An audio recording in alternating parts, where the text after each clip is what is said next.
Picture this. You're 15 years old in the 90s, and some kid just screwed you out of hundreds of dollars worth of PC games. No internet to complain about it, no way to get your money back. What do? Well, if you're as petty as I was, you create a fake letter that destroys his entire family for weeks. I'm talking tears, screaming matches, and a grounding that lasted so long he probably thought he was in prison. This is the most savage revenge I've ever seen from the 90s. And the craziest part? It all started with a school AIDS awareness event that gave us the perfect ammunition.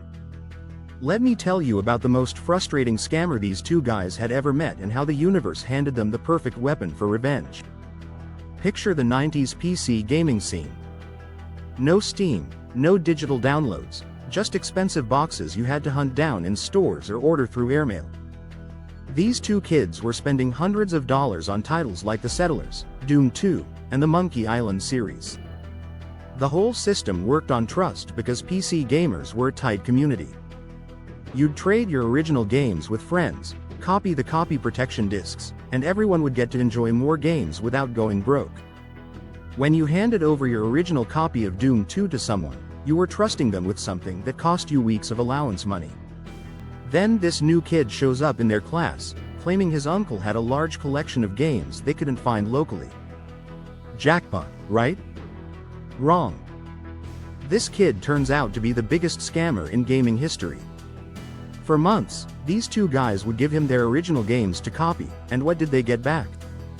Corrupted floppies and missing protection discs rendered every game completely unplayable. After months of this garbage, they hadn't received a single working game while this kid had gotten perfect copies of everything they owned. But here's where it gets really personal.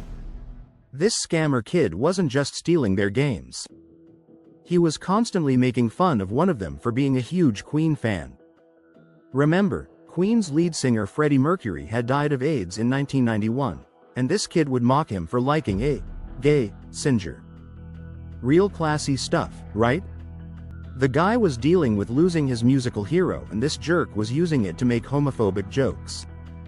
So now it wasn't just about the money anymore. This kid had shown exactly what kind of person he was. Picture watching this guy play through all your premium games while you're stuck with broken junk. The Settlers running perfectly on his computer while your corrupted copy crashes every 5 minutes. Him bragging about beating Doom 2 while your version won't even install because the copy protection is missing. It was like watching someone steal your car and then wave at you while driving it around town. The frustration was eating them alive, but they had no idea how to get back at him. Then came an AIDS Foundation assembly where they picked up flyers and condoms. Most kids just grabbed the free stuff and forgot about it, but these two guys saw something different. The light bulb moment hit when they realized what they had in their hands. This scammer came from a very conservative family. His mother was super religious and Catholic, the type who would probably faint if she thought her son was gay.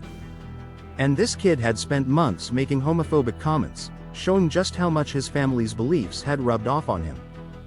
With the Foundation's logo in their hands and his homophobia laid bare, a plan formed instantly. They realized they had everything they needed for the perfect psychological warfare campaign. His own prejudices and his family's religious beliefs had created the perfect target. The AIDS Foundation materials gave them official-looking props, and his homophobia meant he'd be terrified of being seen as gay. It was like he'd handed them a loaded weapon and painted a target on his own back. So they decided to weaponize his own prejudices against him using those AIDS Foundation materials. They were going to create something that would hit him where it hurt most: his relationship with his conservative family.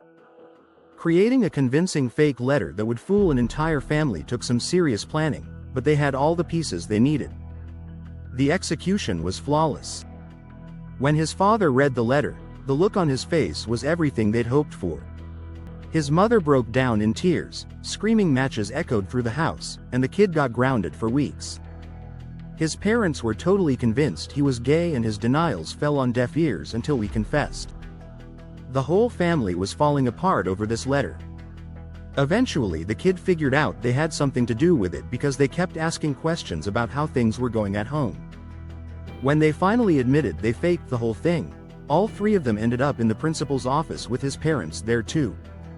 But even 30 years later, the guy who wrote this story said, "It's still the best revenge I ever took in my life, even though it was 30 years ago. Even after 30 years, I still smile thinking about how perfectly it worked." If you love seeing karma served cold, hit subscribe and drop a comment with your favorite prank story.